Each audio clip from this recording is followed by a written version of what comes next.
Hammaga assalomu alaykum do'stlar.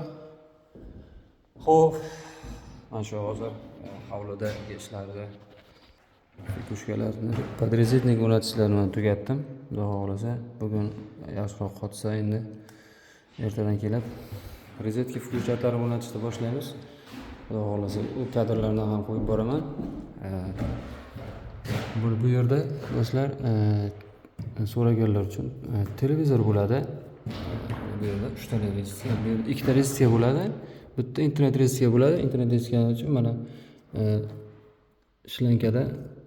shlanka qoldirgan, mana polietilen to'plik qoldirgan.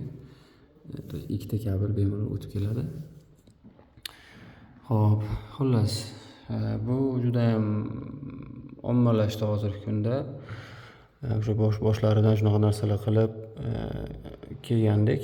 Oldin antena kabel tushirish uchun qoldirardik. Kattaroq 25 li shlankalar, 20 li shlankalar qoldirardik.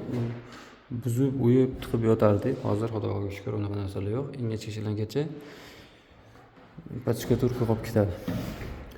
Xo'p. Mana shu ishlar bo'ldi. Hozir bu yerda mana shit o'rnatildi. Mana shitlar ham teriladi. Shitga ham bunda shlanka qoldirganmiz. Bu nafsak tushiruvchi erta bir kunga shitni buzib kabel tushirmaslik uchun kerak bo'ladi. Bu yerlarda kulchatillar. Xonalar bo'lgan.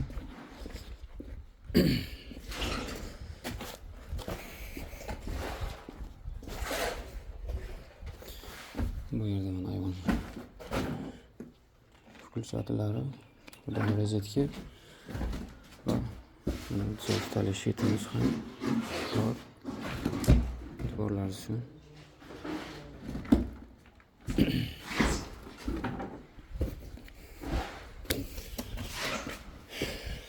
Va mana bu xona ham idushkalari podrezitnikda o'rnatilgan. Bu yerda o'zi aslida kuxnya bo'lishi kerak edi. Bu xona kuxnya bo'lishi kerak edi. Shuning uchun razmerlar qo'ldan 1.20 balandlikda qoldirilgandi. Keyin uyda egasi keldi, bu yerda kuxnya bo'lmaydi degandan keyin mana kuxnya uchun reziskalar qoldirilgandi. Bularni olib tashladik. Mana bu kabelda tok bo'ladi, lekin buni betonasini uzib tashlaymiz shitdan. Tok kelmayotgan bo'ladi. Xo'p. Mana shunaqa ishlar do'stlar, mana hamma joyda shlanka bor. Televizorga olgan kabellarda. Xo'p, savollaringiz bo'lsa do'stlar bemalol berishlaringiz mumkin. Qo'limdan kelgancha hamma savollarga javob berishga harakat qilaman. Qanaqa yordam kerak bo'lsa ham bemalol aloqaga chiqishlaringiz mumkin. Rahmat, sog' bo'linglar, salomat bo'linglar. Omon bo'linglar.